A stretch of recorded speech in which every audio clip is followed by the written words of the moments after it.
If you could choose one famous person or fictional character or video game character or from anything in the world to be your personal Warlock patron, who would it be and why would you choose them? Are we rolling for this? Sure, let's do it. 17. I got 4. I was going to choose Kratos because he's already a patron of the God of War, but I just want him. Okay. I enjoy his rage.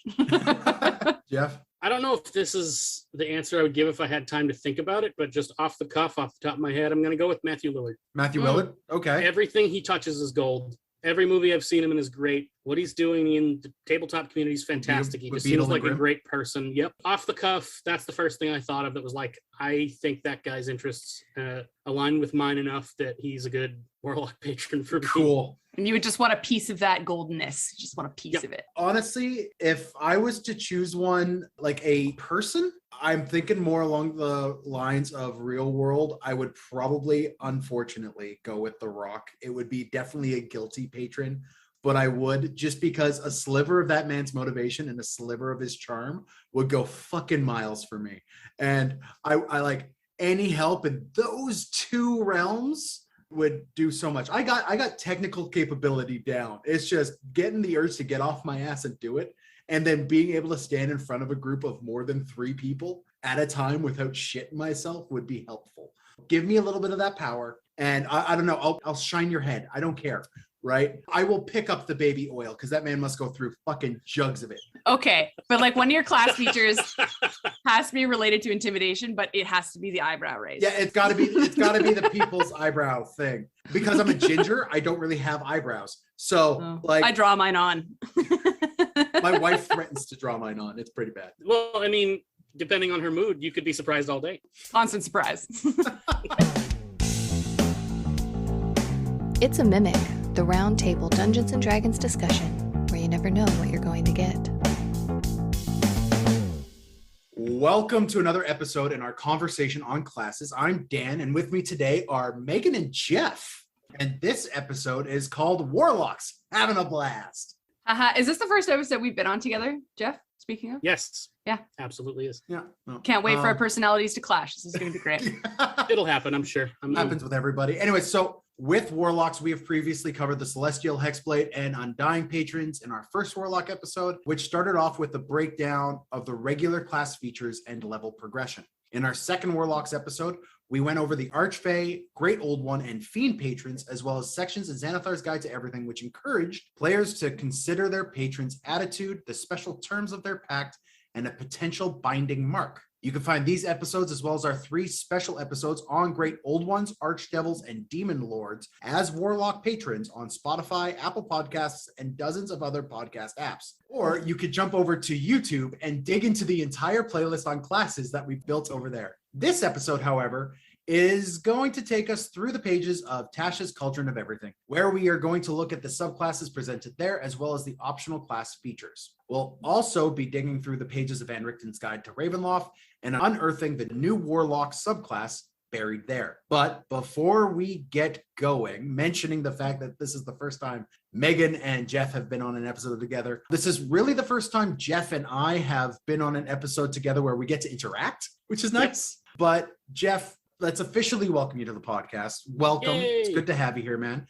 Now, it's been a couple months since we've heard your voice on the podcast back in the Mom Mentality episodes, but it's been months since we've spoken to you. Many of the listeners probably didn't get a proper introduction to you. So tell us a little bit about yourself and your history with D&D and role-playing games. All right. I am a lifelong nerd, fantasy reader, and collector of hobbies. Okay. I read Dragonlance around 12 years old and Drizzt not long after. I've been steeped in D&D lore most of my life, but never really played until fairly recently. I had friends in high school that played, but was far too busy riding BMX and going to punk shows at the time. I started playing off and on right around the time 5th edition came out, but didn't seriously get into it and start playing and DMing in earnest until about 4 years ago when I moved to Pennsylvania. Okay. So big punk fan, top 3 punk bands, go. Bad Religion, Propagandhi. Third is always the hardest choice. Just because I listened to them earlier and I'm thinking of it, we'll go with Rancid. because I was listening Okay. to Maxwell Murder. Cool. Yeah, That changes every week. My kids came to me the other day and were like, "Hey, Daddy, what are your 3 favorite albums of all time?" Because we had just taught them what an album was. I was gonna say, do they know what an album is? Yeah, we actually sat down. We're like, "This is an album. You put it down, the needle makes." Because we were watching a movie that had like a record player on it. And they're like, "How does that work?" We're like, "Oh," but it took me a while to figure out what my top 3 albums of all time were. Like albums you can listen from the beginning to the end without fail, right? And I had like Bare Naked Ladies, Gordon, Lateralis, Tool, and I forget what the third one I had was. But yeah, I sent like a message out to all my musical friends and was like, "Hey, what do you think?" So I'm already going to change my third choice. So where I'm from in southeastern Massachusetts, there's a New Bedford, Massachusetts band called A Wilhelm Scream. okay. And I've seen that band play more times than I've seen any other band. I've probably seen them play 50 times. Everything they've ever done absolutely rips, and they're metal influenced melodic punk. Oh, okay. I'm interested. What are they called again? They're called A Wilhelm Scream. Did you like Strung Out at all? Yeah. Like that, but faster. Cool. Awesome. Nerds. Well, we're going to be talking about Warlocks today. Now that we know Jeff, we know the love for punk. We might include some information about what a Wilhelm Scream or Wilhelm. Scream. Yeah. Like Wilhelm from the. Well, there's the Wilhelm Scream, which is a famous sound effect. Yeah. The band is called A Wilhelm Scream. There is, this is actually, it'll be on episode 146, the Warlocks episode, that people will know that there is a Wilhelm Scream in Deep Dark of Radiance hidden in there somewhere. Ooh. So go back and listen to Deep Dark if you want to find the Wilhelm Scream. It's not in the first episode. I wonder So if I caught it at the time. Anyway, yeah, I've been wanting to re-listen anyway. it's there. It's in a great spot, and it's kind of hard to hear just because we wanted to maintain tone, and the Wilhelm Scream would remove all of that. But I put it in there because I needed to. So It's a thing you do. it's a thing you do. So other things you do is devote your soul and personality to great, powerful patrons to grant you power. And we're going to talk about them now. That was my subtle segue. Good segue. Yeah, thanks.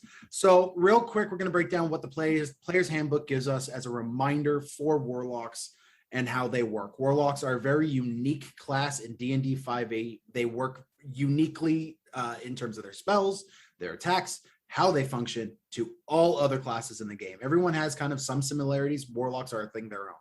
At level 1, you get to choose your otherworldly patron, which is your wide selection of who you've devoted your soul to or your servitude to.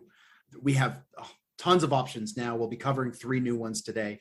But the player's handbook gives you specifically the Archfey, the Fiend, and the Great Old One. Okay. You also get Pact Magic. Pact Magic is how you cast. It comes with some cantrips, a limited amount of spell slots, and the fact that your spells regen on a short rest. This is to combat the fact that you as a warlock really only get up to 4 spell slots max, but the majority of your early level career will be 2 spell slots that you have to juggle with short rests. Okay. You are a charisma-based caster. That is something important to know, as well as the fact that charisma and wisdom are your saving throws that you have for a warlock. And a lot of your skill proficiencies are going to be focused around the arcane, deception, history, intimidation, investigation, nature, and religion. So the knowledges, as well as a little bit of lying and investigation. Okay. You get Eldritch invocations, which further boon your ability. These are persistent passive effects for the most part that your character gets multiple of as you grow. Depending on what pact and what patron you have will affect what kind of invocation your character uses and how they use it, right? Invocations can be anything from being able to read any language to cast Raise Dead once a day without a spell slot, okay? And that's pretty much all you get that isn't patron related until you get to about 12th level when you start getting your Mystic Arcanum. Mystic Arcanums are individual spells that you know that you can cast once per day at higher levels. Your spell slots only go up to 5th level as a warlock. So any of your 6th, 7th, 8th, or 9th level spells that you cast, you have to use your Mystic Arcanum to do, okay? And you get about 1 of those a day. Okay, 1 Mystic Arcanum a day.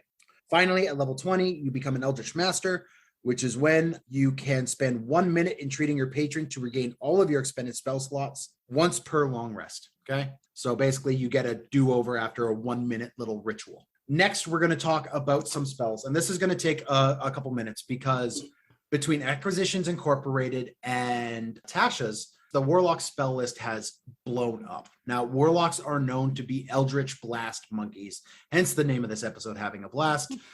That's all you need. But there are some other options for you come Tasha's and Acquisitions Incorporated. Again, I want to recommend Acquisitions Incorporated to anyone who doesn't have it. It's a great resource, even if you're not a huge fan of Penny Arcade and the Ac Inc. stuff. The mechanics it brings to the average 5e game are incredible. It is a hidden gem of a book. Get it.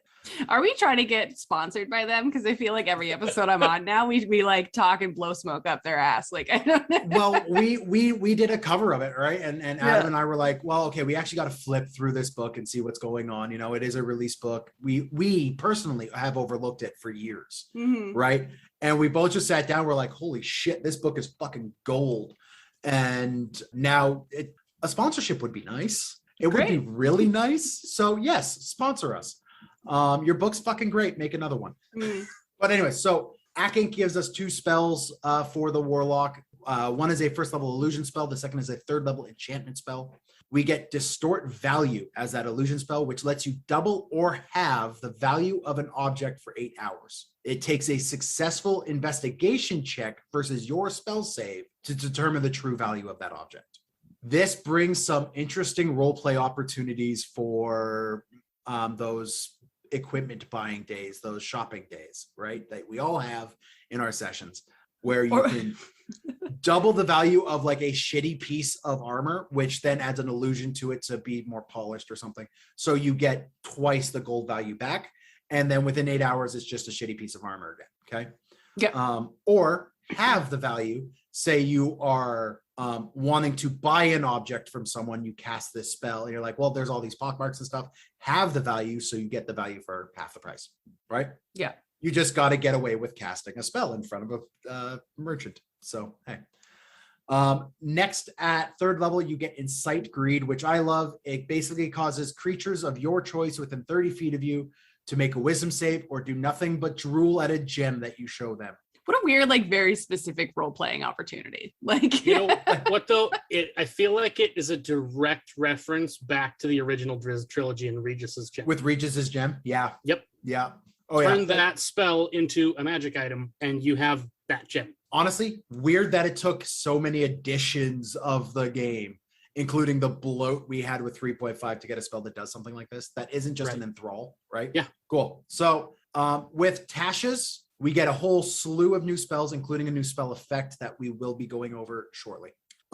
Firstly, we'll cover the new cantrips, and then we'll go down the spells. Warlocks now have access to Booming Blade, which is an evocation cantrip where you make a melee weapon attack, and on a hit, you do damage as normal. But should the creature you hit want to move voluntarily on before the end of your next turn, they kind of explode with a little bit of thunder damage, okay? It being a cantrip, that damage increases as your character level increases. Green Flame Blade is kind of the same. Again, it's an attack with a melee weapon as part of the spell. However, it splashes a little bit of flame damage, fire damage, on an adjacent creature. Higher level of the spell lets you apply additional fire damage to the target as well as more fire damage to the adjacent target. You get Lightning Lure, which is a target within 15 feet of you succeeds on a strength save or be pulled 10 feet toward you.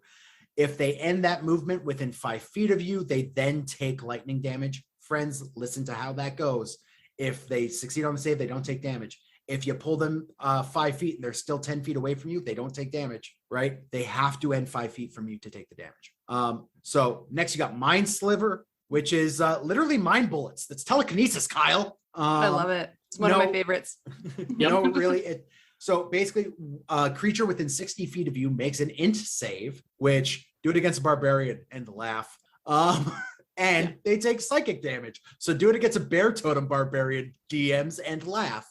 The fact that there's a cantrip with an int save and psychic damage by together Oh, that should always be on your short list of cantrips if you can get it. but it gets better because they also get a negative 1d4 on their next saving throw before the end of your next turn. Yep. And it's a saving throw of it's like the next saving throw, period. Yep. Right. So your Warlock, you got a hex on that thing.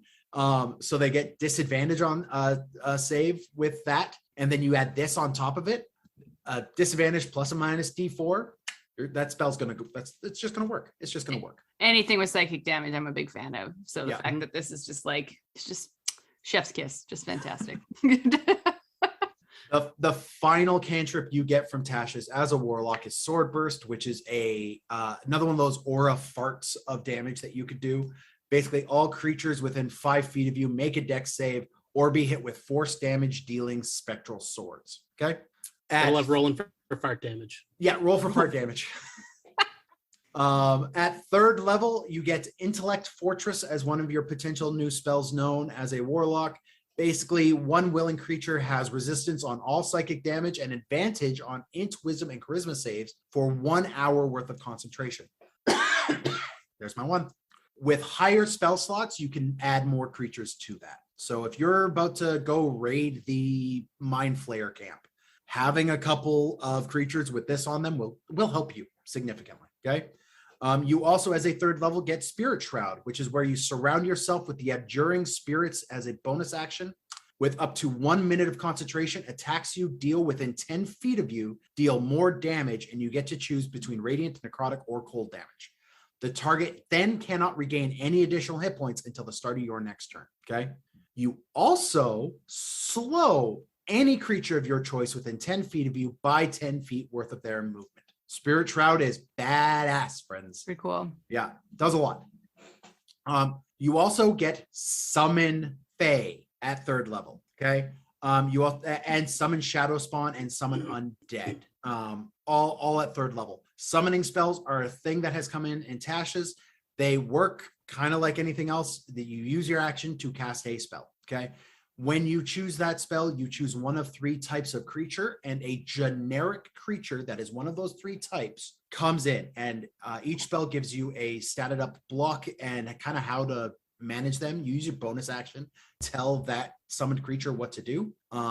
Depending on the kind of creature you choose, there's some interesting things. So with Fae, you get your 3 options are a Fuming, a Mirthful, or Tricksy Fae. Now, all Fae summons can teleport as a bonus action, but Fuming have advantage on their first attacks. Mirthful have an interesting charm mechanic, and Tricksy Fae summon little blobs of darkness around a battlefield. Okay. I just want little blobs of darkness around me on a regular basis. That Right? sounds wonderful. Shadow Spawn have your 3 forms, which are your Fury, your Fear, or your Despair. Again, Shadow Spawn are your Shadowfell related creatures. Fury gain advantage on all frightened creatures. Despair gets an aura that slows creatures other than the caster around it. And Fear gains bonus action Hide. All of them get a damaging cold hand and a super scary yell once a day. Finally, you get Summon Undead, which your 3 options are Ghostly, Putrid, or Skeletal.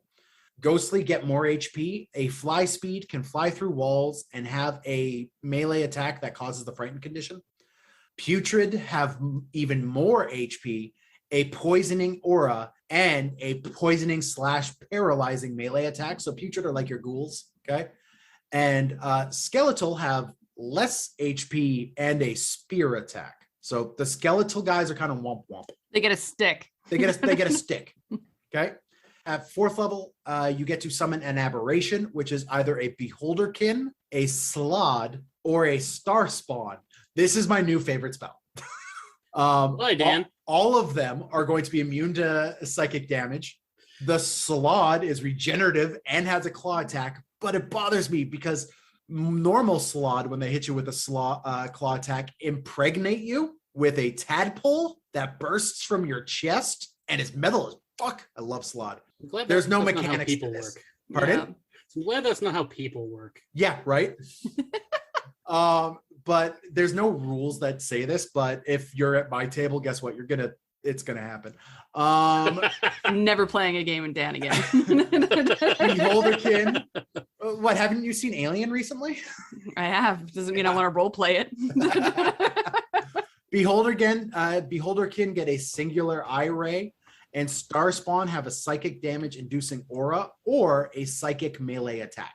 Okay, let's separate ourselves from some summon spells for a second and go with our 5th level spells, which is where you get Mislead. Mislead's great. You go invisible and create an illusory duplicate of yourself that appears in your square. You can see through its eyes, move, and speak as you wish through it. But if you cast a spell or attack, both the invisibility and the duplicate end. Okay, so it's purely a scouting mission thing, right? You don't use this to do damage or cast through. Next is Planar Binding, which is where you could bind a celestial, elemental, fey, or fiend to do your bidding. It's an hour-long cast that consumes a 1,000 gold gem and only lasts for 24 hours when you're done. Now, that's not even a guarantee. Once the summoning is done, the creature gets to make a single charisma save before they are bound to your will. Should they fail, though, they do the task that you command them to at the best of their ability, but they have the ability to twist your commands as they wish, right? Yeah, I like that Especially to if the they're best of their ability. To the best of their ability. Yeah, So that right. doesn't mean they're good at it. Throw Yeah. a bone to the DM. Now, if it completes the task and you're on the same plane of existence as it, it will teleport to you and say, hey, I've completed the task. What else? I've still got time, right? However, if you're on a different plane of existence when it completes its task, it goes to where you originally bound it and waits for the duration to end, okay? Now, it's 24 hours. That's not a big deal. This spell scales with spell slots, friends, up to 9th level, where you bind the creature for a year and a day. Yep. So you tell this thing to go take your dog for a walk and you bind it for a year and a day. It's going to be dragging your dead dog behind It does that 20-minute task and then sits and waits for a year and a day, bound in its little spot. Or Great. just never stops walking the dog. Or just never stops walking the dog. Yeah. Mislead, I feel like, is a spell written for DMs. Yes. Yes. Mislead is a spell to allow a DM's bad guy to get his monologue off. Yeah. Yeah. Really, really is.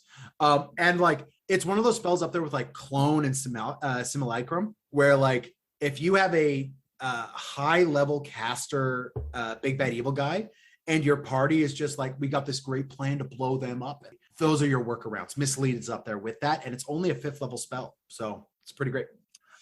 Next, for 5th level, you get Teleportation Circle. You create a teleportation circle that instantly bamfs you and some friends to the location of a permanent circle.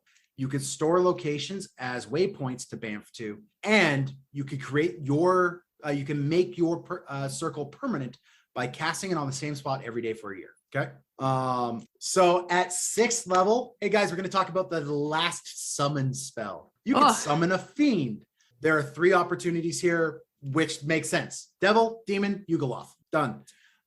Demons have moderate hit points, explode when they die, and have a nasty bite attack. Devils have quite low HP, have superior dark vision, and a long range, 150-foot long range fire attack. Yugoloths have the highest HP of the bunch and a spring attack, instant teleport claw swipe thing. They hit you and then teleport away as a free action. I wish I had that. Yeah, right? All of them are telepathic and resistant to all spells and spell-like abilities. That's a 6th level spell. That's fun. Yeah. Also, 6th level, you get Tasha's Otherworldly Guys. How many of them are there? How many guys? Wrong kind of guys. Ah, shit. This isn't magic. This isn't Magic Mike, Jeff. Shit. So as a bonus action, you transmute your form to the upper or lower planes. Wait, it might be Magic Mike. You gain immunities, wings. Now we're good.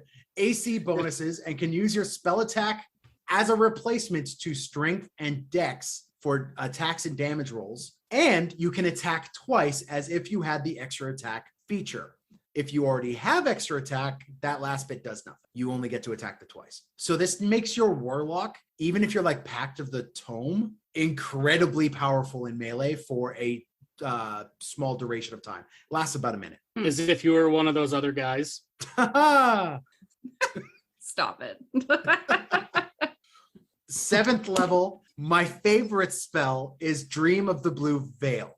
Dream of the Blue Veil is a teleport to another planet on the same plane. Now, you and 8 willing creatures fall asleep for 10 minutes and see visions of another realm. And I would like to point out, it specifically mentions Oerth, which is Greyhawk, Toril, which is the Forgotten Realms, Kryn, which I believe is Dragonlance, and Eberron. This spell just confirmed that all those planets exist on the same material plane. What? Anyways. I feel like planet is the wrong word. No, it literally says. I know, but I hate thinking of them as planets. Like, it just weirds me out. Yeah, you hate thinking about them on like the same scope of things, right? Like, is this where we learned that Megan's a flat earther? Okay, absolutely. Anyways, when that 10-minute casting that is really just a nap is done, you wake up mentally and physically on that plane of existence and on that planet in that realm, period.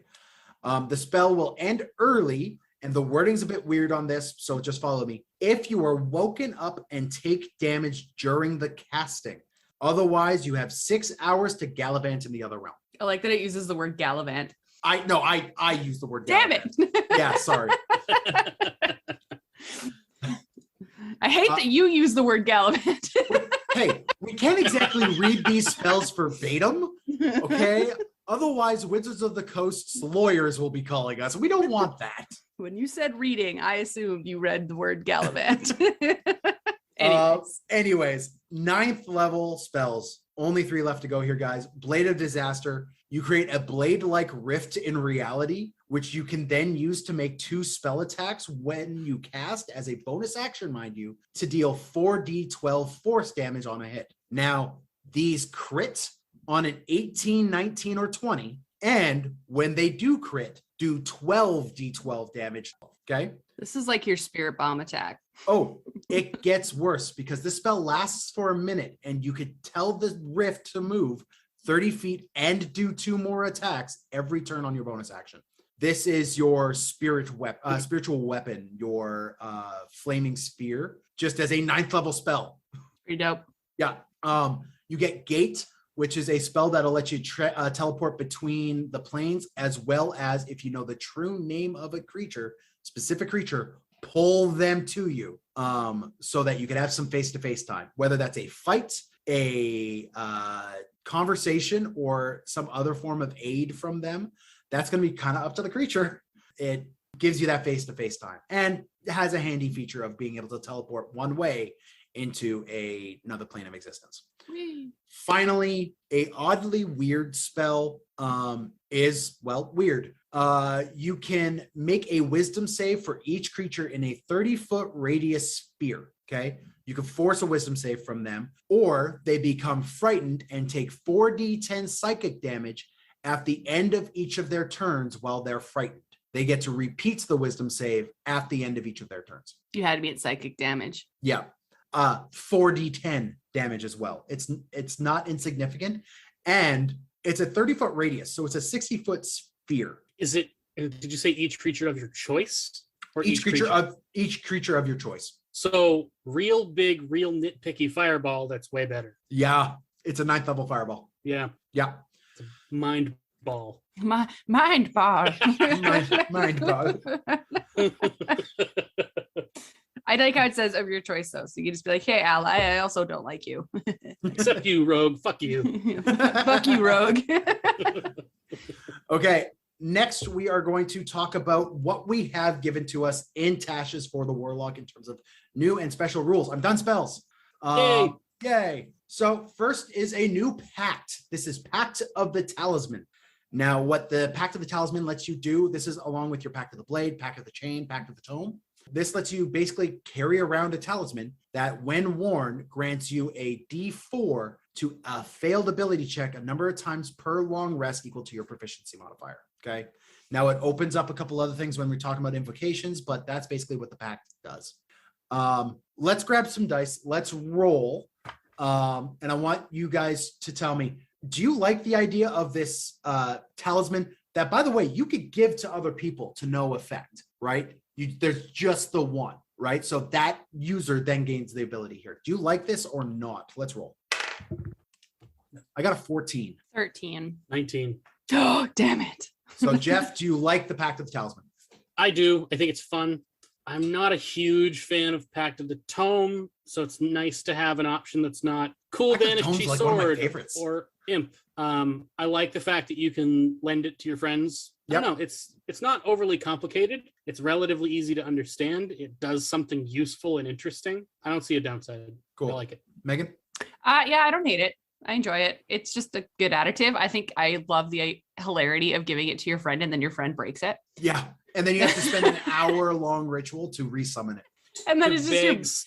just so angry at each other, just staring daggers across the campfire at night. Being like, I just fell and I landed on it. There's nothing I could do. Like, I'm sorry. Would And then you have to real quick, would you punish your warlock by making their like if their talisman broke, they lose their abilities until they redo the summon? Yeah, 100%. Like, Oh, I yeah. feel like, like in my mind, like the talisman, if you were to take that, is your holy symbol.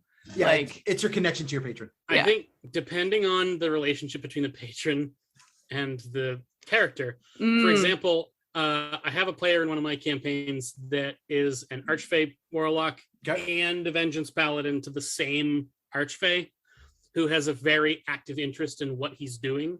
And I think she would give him like a 3 strikes rule. Mm.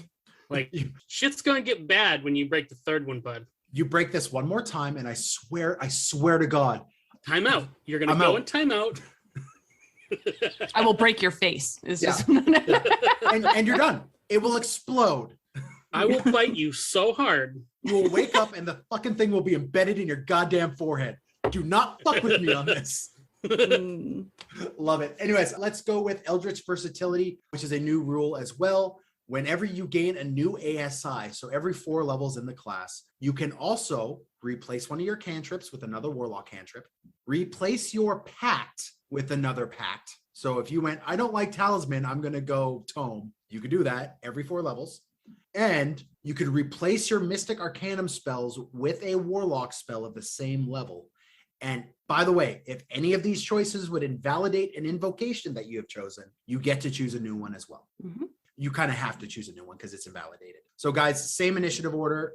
Do you allow Eldritch Versatility at your table, or is level 4 kind of already powerful enough? By the way, this does not replace your ASI. This is in addition to. I'm fine with replacing a Mystic Arcanum at every 4 levels. I'm fine with replacing a cantrip every 4 levels, but I feel like changing a Pact, if you're going to do that, I feel like that's a once in a campaign thing. It needs to be Yep. planned in advance with your DM. Yeah, I agree. There has to be a reason behind making a shift like that. But no, I get it. There's that's not. character defining. Yeah, like it's huge. And like to your point, like I don't mind changing spells around. Every other fucking class gets to change their spells when they go to bed. Like why not? At every 4 Yeah. levels, get to readjust what you've learned and what you want to learn as a human being. Like I feel like that's fair.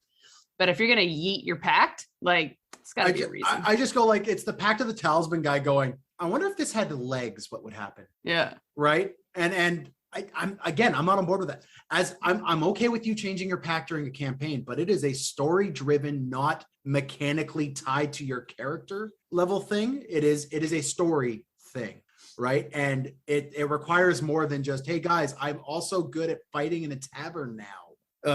I'm with you guys on that. Let's go down with some of these new Eldritch invocations. We mentioned the invocations there. Let's talk about some of these invocations now. There are a handful of new invocations that you get. So let's just cover them real quickly in Tasha's. First one, it's Eldritch Mind. Basically, you gain advantage on all con saves to maintain concentration. Love it. As a warlock. Yeah, it's half forecaster. Yeah, right? Great. I like it. You get Undying Servitude, which is you gain the ability to cast Animate Dead without using a spell slot, and you can only do it once per long rest. Sure. How often do you come across undead? This Particularly, at least once a day. particularly if you're going to have an undead patron, why not be able to have skeleton bros hanging around? I just see you having a celestial patron and picking this, and them going, really? We need to have a conversation. I'm experimenting. Dad, leave me alone. God, it's just a phase. I hope it's just a phase.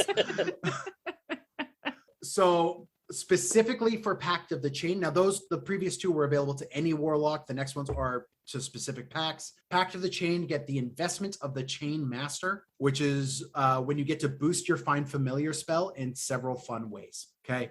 This is like gaining a lot more versatility with your familiar and making them more of a presence in combat specifically. Okay. For Tome, you get Far Scribe as a new invocation, which is you gain a spell slot free sending spell to a specific creature who writes their name in your Tome of Shadows. Okay. Now, to cast this sending spell, you go to your Tome of Shadows, you write what you want to send to them, and then they hear that in their brain.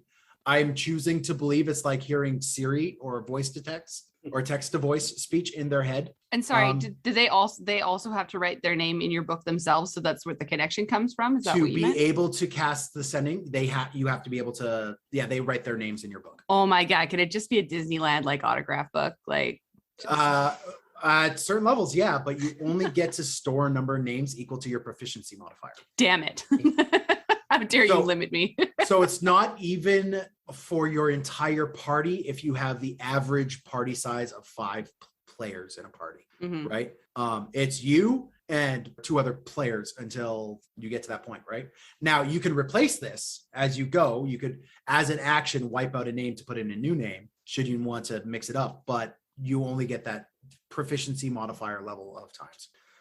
You also get Gift of the Protectors. Again, this is someone writing their name inside of your book. However, when they write their name inside of your book, should they drop to 0 hit points, once per day, they drop to 1 hit point instead. So it's Death Ward. It's a Death Ward. Yeah. Finally, for the new Pact, we get some new invocations. Bond of the Talisman lets you teleport up to your proficiency modifier amount of times beside the creature who is wearing your talisman and vice versa. You could teleport to them, they could teleport to you.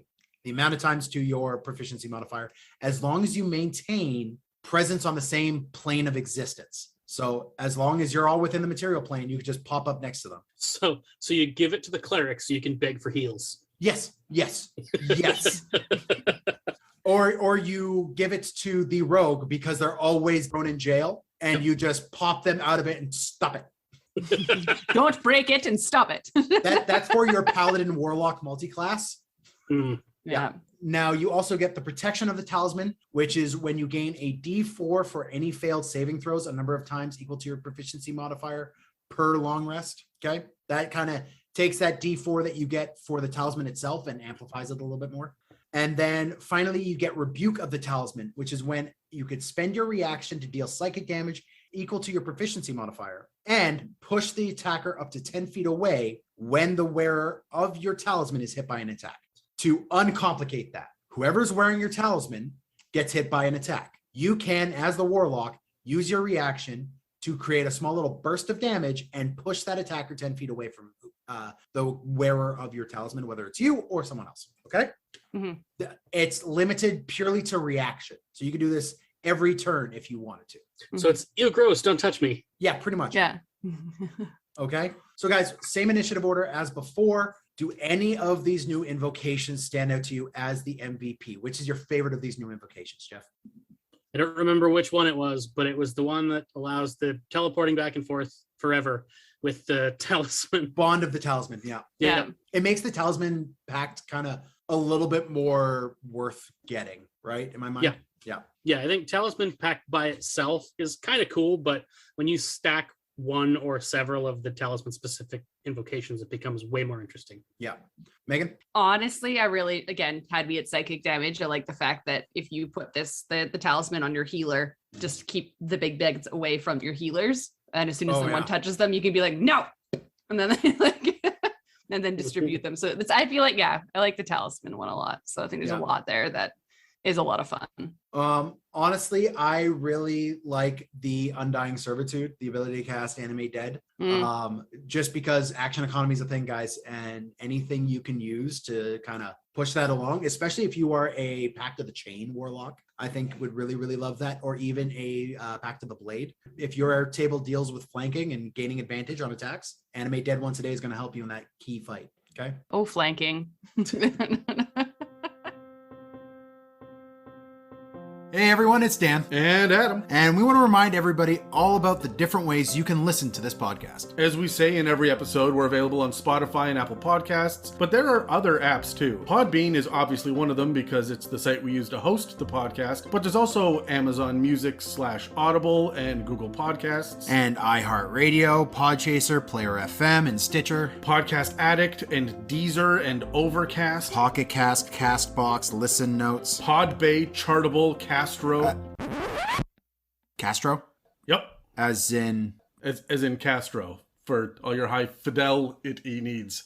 Is that an actual thing? Apparently, and it's part of the package we signed up for, and it seems that it's an Apple Podcasts affiliate, so we're going to be nice about it. Dan. Good lord.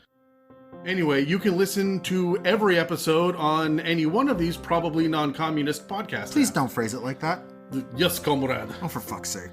Or you and your glorious party of D&D players can check us out on YouTube, where we have everything broken down into playlists. We've also started adding time codes to the show notes of our newest episodes to help you hop around and find the topics you're looking for, because some of us don't know when to shut up. And of course, our latest episodes are available at itsamimic.com. Da. Now, we're going to be a little selfish and ask everyone out there to take a second and leave a positive review for us on whichever podcast app you're using. Likes and comments are great, but these review metrics really help smaller podcasts like us connect with other podcasts and listeners in the community. Take to the fields, comrades. Support the proletariat in a world full of capitalist pig dogs. Seriously, any help and or effort you guys could throw our way is appreciated. We love you guys, and we want to keep providing the best content we can. Content of the highest marks. Get it, Dan? Marks. Get communism. Marks. All right, guys, we have 3 new subclasses, 3 new patrons to go through. They are the Fathomless, the Genie, and the Undead Patron. Let's roll dice. Each of us have one. Let's roll dice and see who gets to cover theirs first. I have a 12. 15. 2. All right, Megan, what you got for us? Excited. So I'm going to take us through the Genie. So, and a quote from Tasha, I know finding housing in Greyhawk is rough, but when genies or warlocks offer you cheap rent, run. I find that funny. So essentially, you make a pact with a noble genie, a great and powerful being that kind of rivals that of like a lesser deity. So not really someone that you want to trifle with, which I think is a really fun way to put that.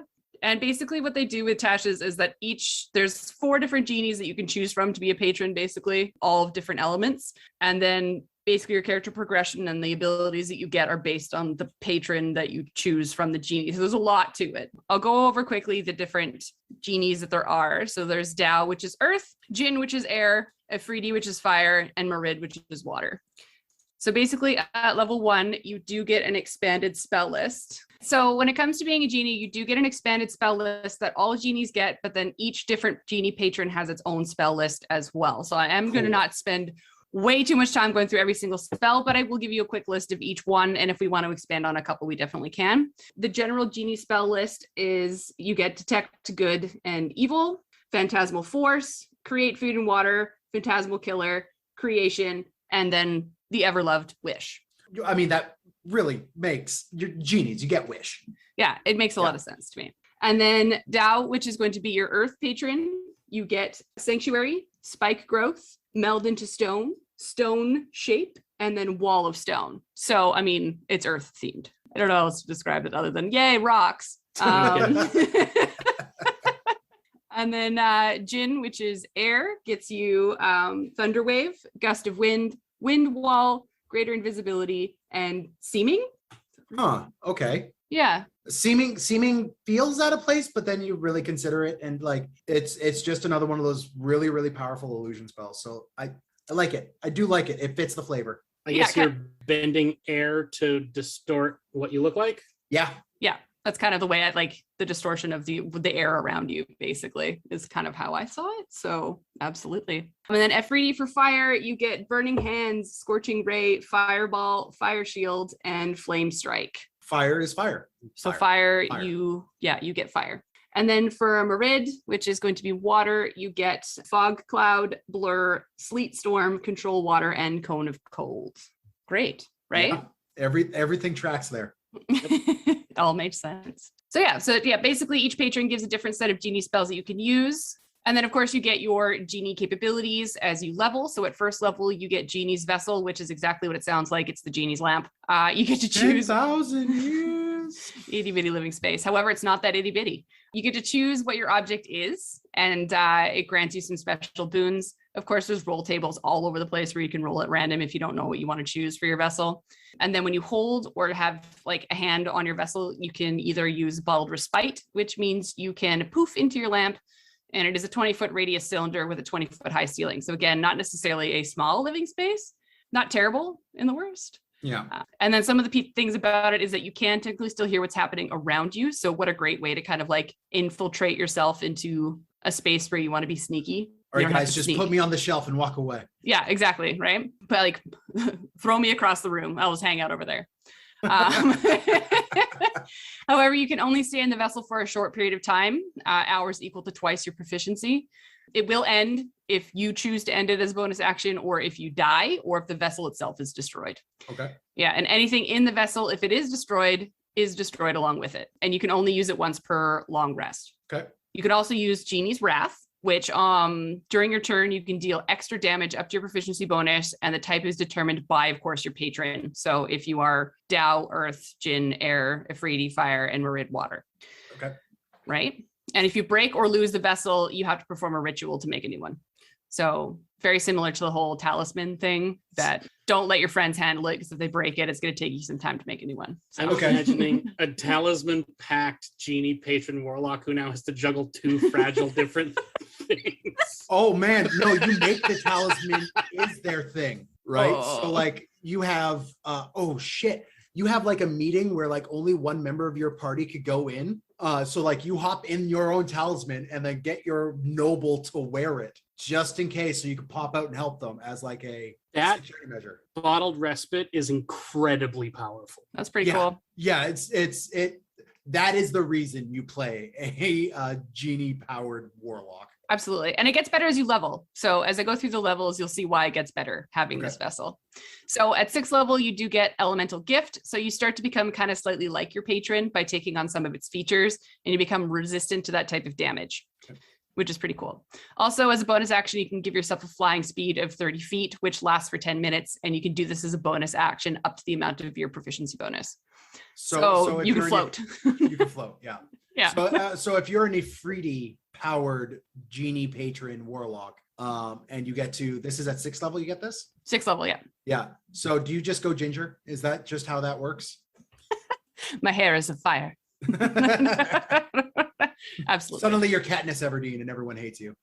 100%. I'm trying to think of, my hair would be Jinn. It would be the white hair. Like, oh yes. Yeah. Dope. All right, and then at 10th level, you get Sanctuary Vessels. This is when it starts affecting your actual vessel you carry around. So you can now bring up to 5 people into your house with you. You can choose up to 5 willing creatures. I mean, cast a charm person. And then consent is not needed. Right? Not like they can leave of their own volition. You got to bring them in the bottle with you because of the implication. Yeah, absolutely. God damn it. Oh, man. Okay, so however, those who remain in the vessel for 10 minutes gain the benefits of a short rest. So this is very much your bring your team into your house, like your tiny hut, to give them the ability to utilize a short rest. And if people do choose to roll dice for hit points, you can actually add your proficiency bonus to their heal. Dan, proficiency at level 10 is a +4, right? Proficiency level at 10 is actually at 9, it's level 4. So that means that at level 10, when you get this ability, double proficiency number of hours, you can now long rest in the bottle. Yes. Mm-hmm. Yep.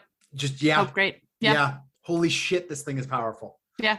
You can bring stuff in with you, and it appears in its space if it breaks. You can make a fucking bomb with this thing. Yeah. And you can remake them. Crazy. So yeah, there's a couple of things you can do with it that are a little bit more off the cuff that I feel like your DM would be like, maybe not. Every time you go in, you bring in a backpack full of rocks and dump them on the floor, and they're still in there when you leave. Yeah. It's like a very large bag of, like a tiny bag of holding. Sorry. You wait until it's completely full of rocks, and then you throw it in the air over the big bad and have the ranger shoot it. Giant it's rocks. 20-foot radius column of descending rocks. Of fucking tons of rocks falling on whatever you threw it over. Is there a weight limit for what can go inside of this thing? I don't think so. No. No. It is a space. It's 20-foot radius, 20-foot high. And So this is just something where wizards were like, hey, this is cool, let's put that in. And they didn't realize the Any kind of objects- sociopath that players are. any objects left in the vessel remain there until carried out. And if vessel is destroyed, every object stored there harmlessly. Damn it, they did think of it.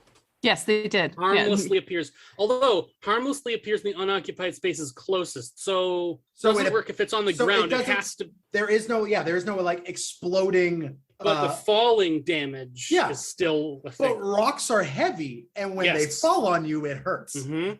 I'm glad that we're trying to make this hurt people. Ooh, the book ooh. is written in a way to be like, do not hurt people. And we're like, how could we make this hurt people? Because we play Willing Dungeons and creatures. Dragons. Okay, so speak with animals. You can convince an elephant to get inside of it with you. Mm-hmm. I mean, or you have a Loxodon in your party, and then you just ask them nicely. I mean, you could do so much damage to things with this if you're clever. And as a DM, I'm like, yes, do it once. Yeah. Once. You get one. All I could think of was like fast travel too. Like just everybody get in it and someone throw the object. Mm-hmm. Yeah. Yeah. For like transportation spells, if this object is attached to somebody who's in a transportation circle or something like that, would it take everyone that's inside the object with them as well? And that would get skirt around the amount of bodies that can take Yes. within it. Yeah. Yes. 100%. Yeah, so you could put 5 people in the bottle and then have however many people the teleportation spell 1 will plus carry. 8 usually. Yeah. Yeah. Right. And then there you go. You get an There's- extra 5. 14 There's people. so much shit you can do with this. It's obscene. Yeah. I enjoy this. I mean, it makes you fairly one-trick pony. And then if your vessel gets stolen, what do? you can remake it. Get a new one from your patron on a So- short rest. Yeah. So well, you do a ritual to get a new one, and then what happens is when you make a new one, the old one is automatically destroyed. Oh So shit!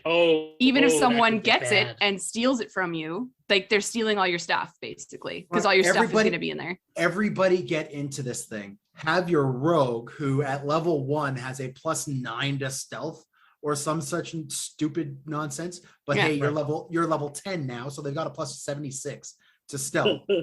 Get them 92. Yeah. get them to like stealth into the big bad's room and just pop in, right? Like, hey, here's your entire Yeah. dungeon nullified. Oh my God. Yeah, There's so much you could do with this. And there's no limitation on the amount of times you could do this in a day. I think it's once, isn't it? Once Once- per long rest. Once per long rest. Okay, well, fine. Still, You get it once. that's once Still. per day. You can absolutely break the will of your dungeon master. Once per in-game day. True. Mhm. So potentially multiple times per session. Yes, absolutely. Okay, so what I'm understanding then is Adam is never allowed to play this subclass ever. He will also never allow this at his table. Yeah, he will never allow this at his table. Is Ever. more what it is. Yeah. I know this He for a might- fact. He might let our players currently playing a Loxodon cleric do it, because she is kind-hearted and not actively out there to fuck with Adam's world. A very responsible adult. Very responsible adult. Never What's that like? are Megan or I or Dave allowed to glance at this. Or Charlie. Charlie would get nixed as well. Oh yeah, Charlie would get nixed as well. Yeah, 100%. But yeah, otherwise never. All right, and then after all of that, talking about your vessel, your final ability at 14th level is that you do get limited wish. So you can request a small favor from your patron in the form of basically one spell that is 6th level or lower and Wish, costs wish. 1 action to expend. This can also be of any class type spell, and then it is regened on 1d4 long rests. So you can basically ask your patron, I would like to be able to do any spell ever existing in the world. And it doesn't cost any sort of requirement for doing it. You don't need a material component. It is just your patron giving you the Yep. effects of a 6th level spell of your choice. 100%. Yep, once every 1 to 4 days. You can just pick a Holy random spell. shit. Yeah. 6th level spells or lower are Still pretty dope. right. So yeah.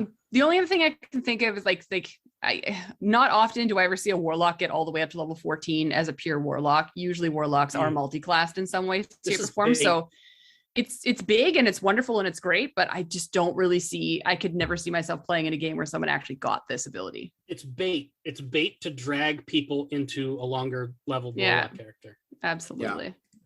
We Which is dare okay. you not to multi-class this. I mean, warlocks also have a fairly high rate of death.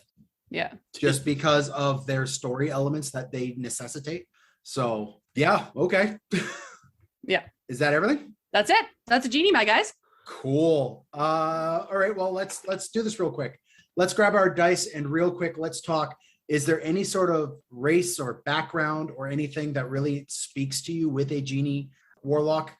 And what are its strengths? And are there any potential oversights or mechanical imbalances here? Let's roll the dice and discuss this. I got a natural 20. 15. So are there any sort of imbalances? Fucking yes. This thing is, I don't know what you're talking about. this thing is a nightmare for DM who is inexperienced. Mm-hmm. I would only allow this at a table with an experienced DM, right? Or sorry, I would only recommend this is at a table with an experienced DM. Yeah. And hopefully an inexperienced player. Or, well, I want an experienced player playing this, man, because there are so many little caveats to all these little rules about space that's true. and things that could go inside. I like new players because they think outside of the box. Veteran players tend to think very much within the box of what the rules are there for, and they push those limits, but they stay within the limits. New players just go, I want to do this random bullshit thing. Can I do it? This is for veteran players and veteran DMs. Yeah. It's just is. Fucking be a genasi. I don't understand why you wouldn't be a genasi with one of these guys. Yeah. Right? It's true. It just fits. Your granddad is giving you is your patron. Yeah. My automatic draw was tiefling, was the first thing I thought of Okay. to be with one of these guys. But like, again, I think it's unanimous that we think that the vessel itself is overpowered. I think everything else is pretty well balanced except for the vessel. The vessel is what breaks it. Yeah. But the vessel is the focus, which is yeah. So, but I think we're unanimous on that one. But I think to your point, I feel like if you did have either a veteran DM who knows how to handle it and find different ways to make it unusable, like I know Adam is very good at that. Like if you have an ability that's kind of broken, he will find ways in his campaign to make it harder for you to do it. Yeah, and so he I won't feel make like it impossible, so it just feels harder. like you're being hamstrung. Yeah. But he'll make the decision to use it be more of a choice. Yeah, exactly. Jeff? All right. If you're going to play this and you're going to be dealing with all this crazy bullshit, let's go full weird and play a changeling. Mm-hmm. Ooh, okay. You could do some real strange stuff if you can look like whatever you want. You can disappear into your bottle and pop right back out as a completely different person. Yeah, well, it's not even that. It's you can look like whatever you want and have whatever you want at any given moment. Yeah. Right? It's just, yeah, man. If you're going to get weird, get weird. You The want inside is just a giant wardrobe. Like when you bring people in, it's just a giant walk-in closet. No, it's the room from the Matrix where they grab their guns and shit. You stand in a big white void and suddenly shelves come zooming by. It's also from Game of Thrones. It's the inside of the bottle is just a wall of faces. Yeah. Cool. I'm going to be that one today. We just play a campaign with everyone's a Genie Patron Warlock.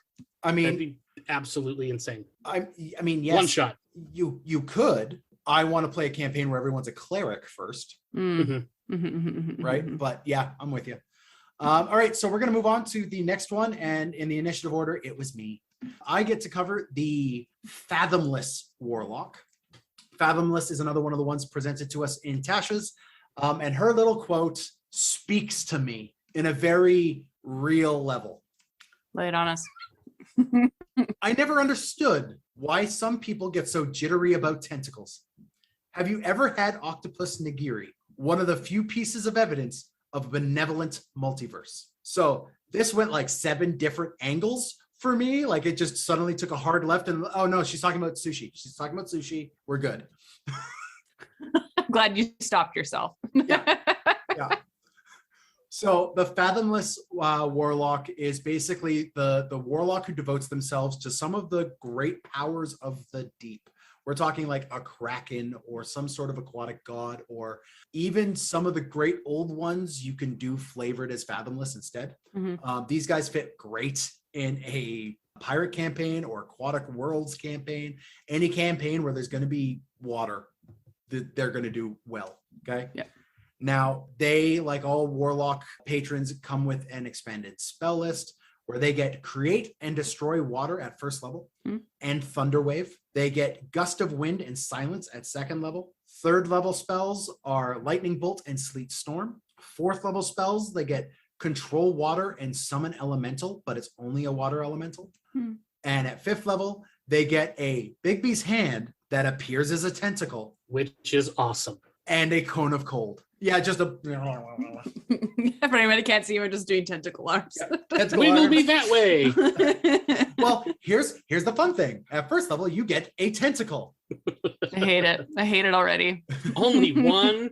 So you get one tentacle. Basically, What level do you get tentacles? so that will come. You get what is called a Tentacle of the Deeps, which basically at first level, you can create a 10-foot long tentacle that lasts for 1 minute within 60 feet of you as a bonus action. It can attack, dealing 1d8 cold damage and reducing the speed of the target until the start of your next turn. That damage increases at 10th level to 2d8.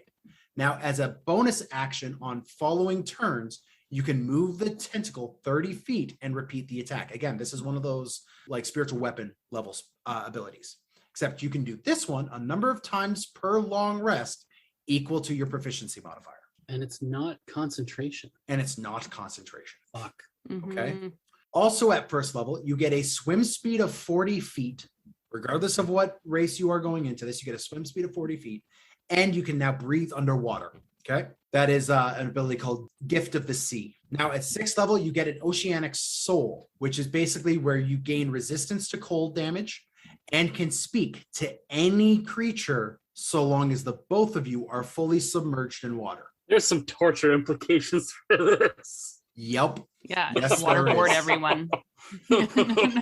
But it's not like you don't need to understand their language. You don't need to like, you could just fully understand them and you could talk underwater, right? So I love this. This is so flavorful and awesome, right? Oh, yeah. But I mean, both of you have to be fully submerged. So it's not like you're just dipping their head in the pail and then lifting it up to ask them a question. If you don't No. have intimidation proficiency with this character, you're fucking up. You're Yeah, wrong. doing You're it just wrong. You're wrong.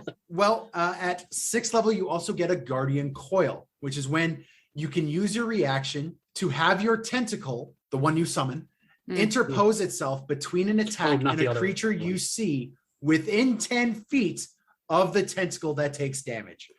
Moving through.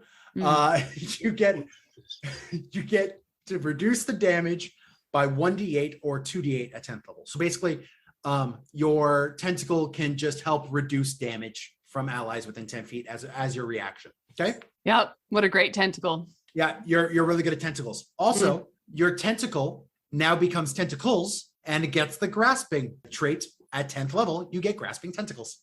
No. Again, you love this one because you could cast Everard's Black Tentacles as a Warlock spell now. Now, you can cast it once per long rest without using a spell slot. And whenever you cast it, you gain an amount of temporary hit points equal to your Warlock level. And damage cannot break your concentration of this spell. I hate it. So you get a durable, long-lasting, really good buff because you're getting at least 10 temporary hit points at this level. Everard's Black Tentacle, which is basically a area of spells that just like grips and grapples things. It's a advanced form of the Entangle spell with big black tentacles. Stupid. Finally, at 14th level, you get the Fathomless Plunge, which is basically where you can teleport yourself and up to 5 willing creatures up to a mile away in a body of water that you have seen before, or within 30 feet of that body of water if your wizard doesn't want to get their feet wet and your warlock gives a shit. Okay. Now you can do this once per rest. You can do this once per short rest, right? You can leapfrog a mile at a shot. Yeah. I mean, granted, that's still slower than walking. It's still slower than walking, right? But you could potentially cut several miles out of a day's travel. Yeah. If you know the lay of the land. Well, you walk around with your Genie Warlock and get a 10 minutes short rest. And then you walk around with your sorcerer who casts Catnap and you get another 10-minute short rest, right? So you just go bang, bang, bang. Within half an hour, you could go 3 miles. Yeah. Right? So I know Fun. you get it once, then you get your normal short rest. Then you do it again, then 10 minutes. So you could go 4 miles in an hour and a half, which I guess is kind of slow. I don't know how far a mile is really. But if you're spending, it's not good for chasing someone, but if you're in a Trying to get away. situation Or trying to get to town before night falls because it's Barovia or something. And you're like, well, we could walk 3 hours into the night to get to the town, or I can cut a couple miles off a little bit here and there throughout the day. Okay, well, let's actually talk about the class real quick because that's done. Let's grab our dice, let's roll. I want to know what race, background, stats, whatever, what synergizes really well with a Fathomless Warlock. I got a 10. 16. A 12. Jeff? So choosing a water native race seems obvious for this, but since the subclass grants water breathing and a swim speed, I feel like for me, the patron feels more like it's seeking a tool or an emissary that's not from the ocean initially. Yeah. So to me, this fits your seagoing pirate or a fisherman. I like half elves or half orcs for this, people that are outsiders from their heritage and seeking power from without. Yep. So for me, I would be inclined to lean towards like a half elf or a half orc for this. Someone who's not native to the ocean, but spends time around it as an emissary to this patron. Cool. Megan? Yeah, I just like the idea of giant animal characters now just like having the ability to just swim all the time. So I would just like to see like a Leonin cat. A Furbolg, a Loxodon. Just Yeah. like, I'm at home in the water. It's But like, yeah, you at home with shorts on, at least. but I like the idea of the Leonin because like cats hate water. So now I Right. would just like this. You're never gonna see it coming. All of a sudden, just dives right into the water and like rescues. Like it's on a ship. It's just in its like it's prime. Like it's just loving it. And you're just like, this is really strange. That's fantastic. What are the strengths of the Fathomless? Do you think? I don't want to talk about the tentacle more than I have to. So, but I will just like. But I feel like again, like similar to the genie, I feel like the tentacle is the emphasis. Like that's the that's the broken piece that you can utilize to the best of your abilities. But like I also feel like giving anything a swim speed is broken at AF because I do find that a lot of people struggle with water when it exists in a campaign. Yeah. So I like the fact that that's added in there. So you don't have to choose a water-based character if you're playing a water game, which I think is a great option. Jeff? I like that it has a fair amount of utility in battlefield control. This is going to be a really useful person to have around if you spend a lot of time on the deck of a ship. I can't really complain too much about this. Well, in terms of like oversights and stuff that this guy has, like my complaints, I agree with you, but my complaints are, one, you get a 40 speed movement. Why not just give your swim speed the same speed as your movement speed? That's more than good enough in my opinion. Mm-hmm. And warlocks are very bonus action heavy. Very bonus action heavy. And now you have something that every turn is going to take your bonus action away. So Great choices. Right. So this is going to give you choices. But again, you could cast this thing and an Eldritch Blast on the same turn. True. So, but it's also a subclass that relies on you being near the water, which if you're not in a campaign specifically tailored to being in the water or near the water all the time. Yeah, it's it's a very specific like thing to choose. Yeah, don't do this for your desert campaigns, friend. Yeah. Well, then what level do you get to create water? Was that one of the spells? Level 1. Yeah. But still, that would suck having to waste your spell slots doing that. Yeah. Your 14th level ability, your little pond hopping teleportation. If you have a dickhead for a DM, they can make that completely useless. Yeah. Yep. Sorry, there's no water there. Better luck next time. Well, it's to a pond or to a lake or something that you know. Within right? 1 mile. Within 1 mile, yeah. Depending on how descriptive your DM is, it would be very easy to abuse this as a DM and be a jerk to your player. Be generous. Don't be realistic, but don't. Yeah, no, I'm with you. I'm with you. 14th level. Let him have some fun. Yeah. Mm-hmm. Sometimes, at least. All right, so a little bit of a DM tip for you guys. We've talked a lot about the utilization of patrons, gods, in a lot of our different episodes. And I do feel like that's a very, very important piece. If you are playing a game and you're going to allow these kinds of classes to be played within your game, give your players some options, help them out and help yourself out. That way you're not having to deal with reading 19 pages about a patron just to make sure that you do know that there's no risks to it, right? So like to our point of having maybe a DM who's not as strong as another DM who doesn't know the history, and all of a sudden you choose a patron that gives you all of these different boons and things you didn't know happened, and all of a sudden they start pulling these things out of their magic tricks bag and you as a DM just get caught off guard. Yeah. So to prepare yourself and kind of keep yourself in a little bit of control, don't be scared to give them some ideas and thoughts about the world that you've created if it's a homebrew. and what gods might fit into that world or what patrons might work well with, like in synergy aspects, right? And then if they do choose something that you're not familiar with, it's worth the time to sit down and talk it through. So that'd be my tip if you're going hard into one of these. Yeah. Yeah. So if you made it this far and you haven't rage quit the podcast, you already know how to find us to listen to us. But if you want to interact and you want to, talk to us, argue with us, tell us why we're wrong about all of the things that we've talked about or ever going to talk about, or agree with us and say that you guys are right. Internet. There are no agreements. No. You can find It's a Mimic on Instagram at It's a Mimic. There is a Facebook page for It's a Mimic, and there's also r/It's a Mimic on Reddit. If you want to send new BDSM furniture requests to Dan, you can reach info@itsamimic.com.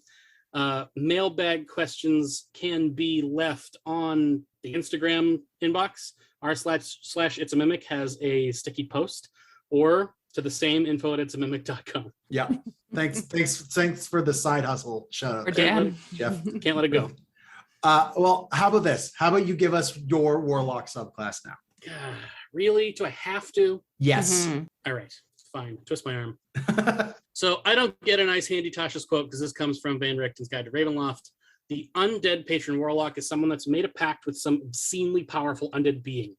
That much should be obvious, but this isn't just your run-of-the-mill zombie or wraith. We're talking beings that dedicated their lives and in turn eternity to the pursuit of power and immortality at all costs. They give examples such as demi-liches like Sararak, as well as vampire lords, Dracoliches, undead pharaohs, etc. So we get, as with everything else, we get an assortment of features by level. At first level, we get our expanded spell list. Let's see. So added to your spell list as follows. At first level, you get Bane and False Life. At second level, we have Blindness, Deafness, and Phantasmal Force. At third level, we have Phantom Steed and Speak with Dead. Fourth level spells, we have Death Ward and Greater Invisibility. And at fifth level spells, we get Anti-Life Shell and Cloud Kill. I think the one there that makes me really happy is Phantom Steed. I was about to say, what is that? Is that exactly as it sounds? You just like get a phantom horse? Basically, yeah, you get like a phantom horse for an hour that lets you run away real fast. Yeah, it's a large quasi-real horse-like creature. End quote from the spell.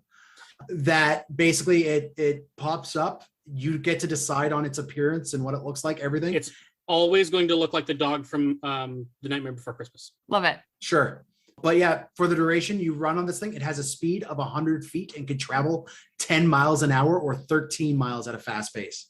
A half a day traveled in 1 hour. Yeah, this thing fucking books. Amazing. Yeah. What a random little good nugget you get from that. Yeah, I want it just for this. Phantom Steed is, funnily enough, a wizard only spell typically. So this is one of those ones that warlocks now get unique access to. All right. Also at first level, we have Form of Dread. Form of Dread is a transformation you undergo to manifest some aspect of your patron. It's a bonus action and it lasts for a minute. You get to choose the visual traits of the transformation, with the examples given being shadows forming the crown and robes of a lich, or glowing funereal glyphs on your body and swirling desert sands from a mummy. There's a lot of fun flavor to be had in kind of making your character big scary when you do this. When you're transformed, you also get a series of benefits. You gain temporary hit points equal to 1d10 plus your warlock level. Cool. That works out to roughly 6 at level 1, 16 at level 10. And if you really stuck around to level 20 as a warlock, that's 26 temporary hit points on top of this. Not game breaking, but certainly useful for a player character without a ton of hit points. The next thing that it gives you, once during each of your turns when you hit a creature with an attack roll, you can force it to make a wisdom save. And if the saving throw fails, the target's frightened of you until your next turn. Cool. So very useful for keeping things from attacking you and making it harder for them to hit you. And is far more useful as a warlock than burning a spell slot for something like Cause Fear. Like, to be able to just every turn make something afraid of you so that it leaves you alone can be very useful. I find you're also immune to the frightened condition. I mean, you'd have to be. Your patron is a big scary undead thing. I find it weird that you don't get Cause Fear as a spell. Yeah, Don't need do you recall offhand what level Cossphere is? That's relatively low level, isn't it? It's first level one. All right. So I was gonna say I wasn't super thrilled with the second level spells, but if it's a first level spell, Bane and False Life, I'm cool with. All right. So you can do this a number of times equal to your proficiency bonus, change into your form of dread, and you recharge in a long rest. 2 to 6 times a day feels like a perfectly acceptable number of times to do this. I don't have a problem with that frequency. Sure. At 6th level, you get the Grave Touched feature. You no longer need to eat, drink, or breathe. Also, once on your turn, you can change the damage type to necrotic when you roll an attack roll against a target and roll damage. In addition, if you're in your form of dread, you can roll an additional damage die to the necrotic damage this causes. Cool. You do need to be somewhat smart and thoughtful with this if you are not a melee warlock, because there are very few damaging spells that are an attack roll in the warlock spell list. Yeah. There are only 4: Eldritch Blast, Green Flame Blade, Shadow Blade, and Witch Bolt. Every other spell that is an attack roll for a warlock is already necrotic damage. Booming Blade. That one, the booming effect doesn't happen when you hit something with your attack roll. That one, if you want to get fussy with the semantics on it, I don't think that would work. Also, a bunch of things are resistant to necrotic damage. Definitely useful. But if you're not paying attention, you could cockblock yourself with this and do 0 damage when your regular force, psychic, fire, or lightning damage would have done the trick. If you're playing a Blade Pact Warlock, it's going to be easier to make it useful because it stacks on your melee attack rolls. Cool. If you're multi-classing with a Paladin, this is going to be very useful. Use wisely. Yep. Not needing to eat, drink, or breathe is one of those things that's either going to be nothing but wallpaper for you, or incredibly useful depending on the Dungeon Master and the type of campaign you're playing in. Pirate or Desert campaign, great. If you have a DM that doesn't consider resource management very much, you may not find much use for this, not needing to eat or drink. If you are doing a run through Chult, like you're doing Tomb of Annihilation, go with this. Have your patron be a Serac. That would be cool. But there's a whole exploration mechanic that is now null and void to specifically your character. Yep. Cool. All right. At 10th level, you get Necrotic Husk. You are now resistant to necrotic damage, which bumps straight up to immunity when you are in your form of dread. Also, when you would be knocked down to 0 hit points, you can burn your reaction to drop to 1 instead, and do 2d10 plus your warlock level in necrotic damage to everyone you choose within 30 feet of you. After this, you gain 1 point of exhaustion and can't do it again for 1d4 long rests. That's average of 21 points of damage at level 10 to everything you choose within 30 feet with no save or attack roll. They automatically take the damage when you hit 0 if you want to do this with your reaction. Cool. If you make this character a half-orc and take 1 level in Shadow Sorcery, you now have 3 ways to cheat death. Oh yeah, right. It's sure. I'm on board with it. I'm okay with that. Right. You have another way. You probably can cast Death Ward and other things come in there as well. But I like the fact that this is so powerful that they add the negative effects of 1 exhaustion and 1d4 potential long rests before you can do it again. It does, however, it is weird and will only really be managed if you're actually good at resource management at your table. I know a lot of tables that this would just be, it's just a long rest. You just get it back. Yeah. Woo. Yeah. All right. At 14th level, your last subclass feature is Spirit Projection. As an action, your spirit leaves your body temporarily. Your body is unconscious at this time. Your spirit resembles your body in appearance, but you don't bring your possessions with you. Damage that affects your body or your spirit affects the other. This lasts 1 hour or until you lose concentration.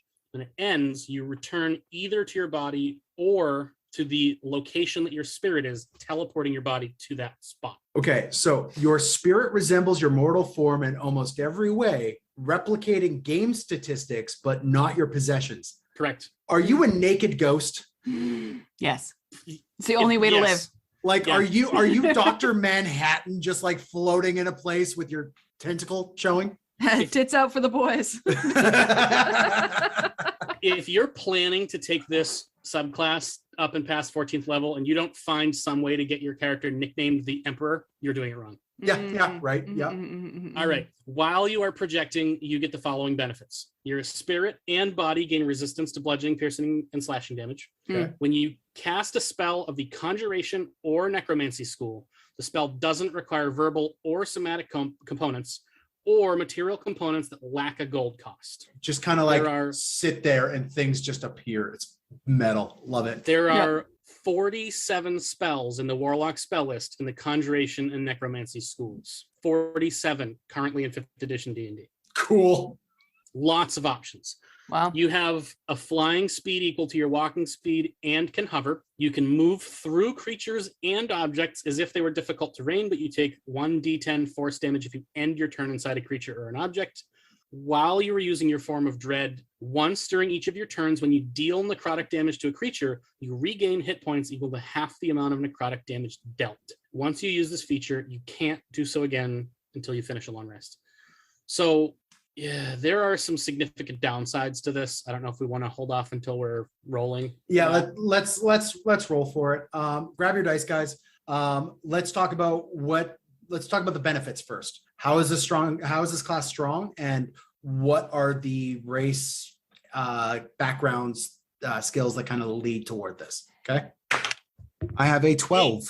Again. 6. Okay. So again, if you're not taking Intimidate, you're doing this wrong. Yeah. Right. You are doing this wrong. You are a scary motherfucker. Lean into it. Because of that, Shatter Kai, Shifter, Kalishtar, like all of these like super edgy races fit very well for this. Mm-hmm. However, I'm going to go off book and say Goliath.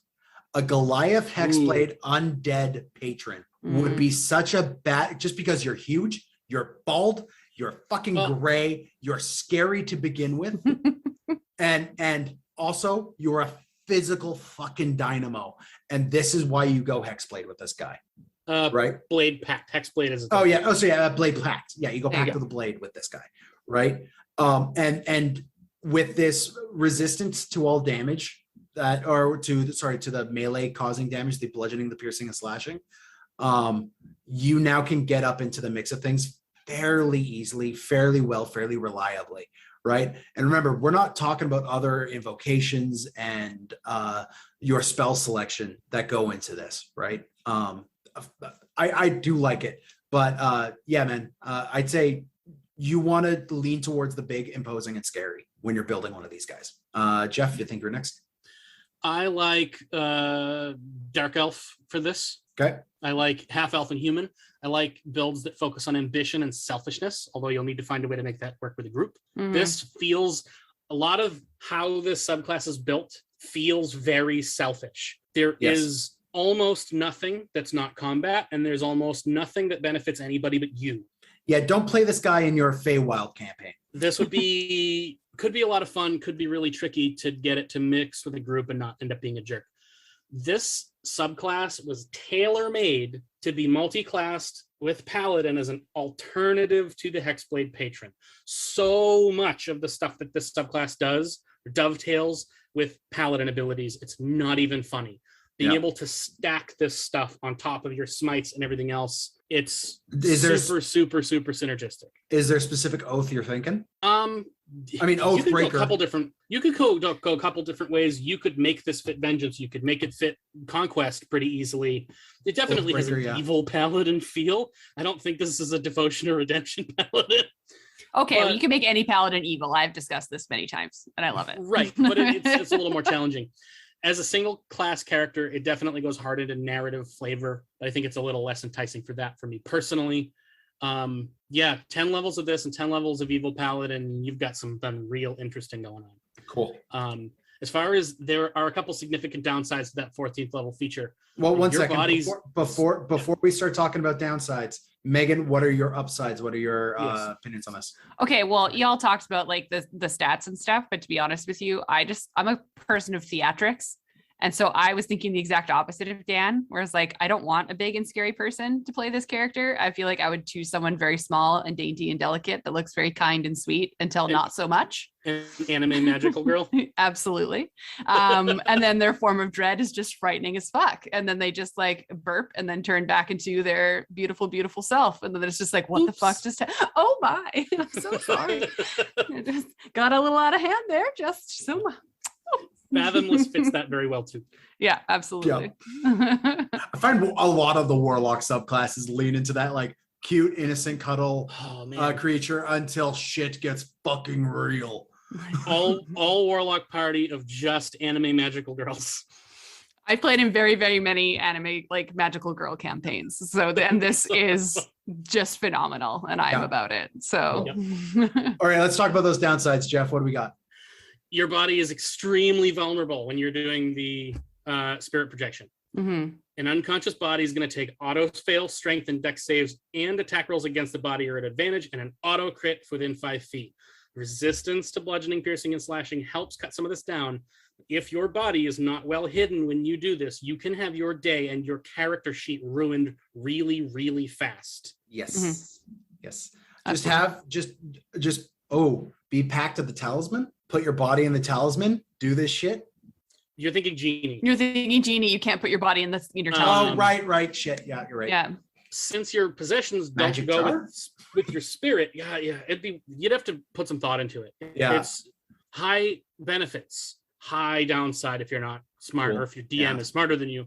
Since the possessions don't go with you, neither do your weapons or magic items.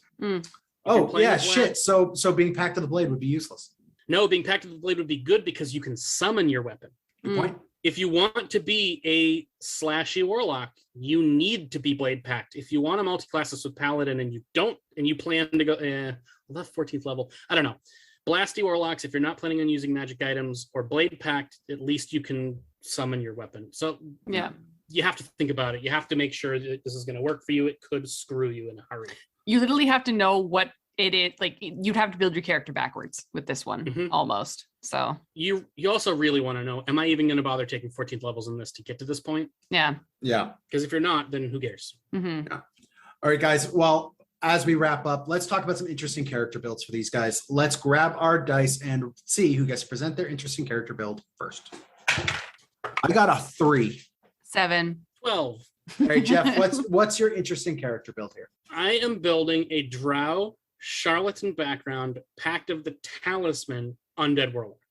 Okay. This is a character who has a knack for trickery and eventually played a trick on the wrong person, attempting to pull one over on some higher station drow, was left for dead on the surface and beaten so badly they should be dead except for a cry for help at the right time.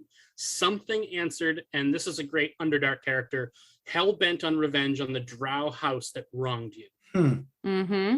That's badass. That's pretty cool. Megan, what do you got? Oh, I can't beat that. But I'm not beating that either. But like, you know how in video games you start off as a powerful being at the very beginning and then you lose all your powers and half the video game is you be getting those powers back and it's very annoying and frustrating. I would like to build that character. So if you're thinking, I'm thinking a Genasi genie that is Talisman Pact, basically. And so you were once a all-powerful genie and you lost all of your abilities. And so now you are starting from scratch, having to build up your powers and your abilities, and your talisman is technically your boon you are now giving to other people on your team because you are the powerful genie and your vessel is like what you carry around with you, that kind of thing. And then as you grow and as you adapt, you get all your magical powers back. Like that's the whole concept, is to become a genie once again. Cool. Yeah. Yeah. For me, funny enough, my character, I wouldn't probably play this character. This would be more of an NPC, but a Fathomless Warlock as a information broker is something that I really like the idea of. Someone that lives on a port town, probably like the drunken sailor that sits just outside the tavern and just gathers a bunch of information, right? So I'm playing this guy human. I'm playing this guy as nondescript as possible, but the second he's found out, he is summoning tentacles, he is getting out of town, and he is fleeing. A lot of the abilities of the Fathomless Warlock are about getting out. So he is just like, you know how some ninjas like smoke bomb and run? This guy tentacle and run. So like I like the idea of him having that ability to grab a guy, pull him underwater with Ever's black tentacles, dive in, have a conversation with them, and then get the fuck out. I'm just imagining like a whole cult of these guys that that rain down on a town to take over for their patron, but like just having a bunch of them in one place would be a very dangerous affair. Yeah. There's a really dark part of my brain that just flipped on and wants a cult of this warlock that are all Kuo-toa. Yes. I hate it, Also, but I love it. Warlocks get mage hand on their spell list, don't they? Yes. Mm-hmm. That's a tentacle. I Oh, don't yeah. care who says No. otherwise. The mage hand for this character is a tentacle, and they're using it to pick up everything. If it says hand, replace it with tentacle. Tentacle. Yes. Yeah. Yeah. Oh, no, it would be really, really good for a Fathomless. And I mean, I know a lot of the flavor doesn't necessitate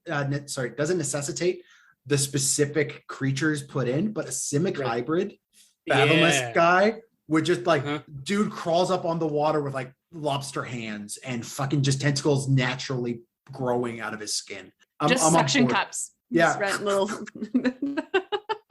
Suddenly, I also want to build another type of illithid that has levels in this. Or a UNT.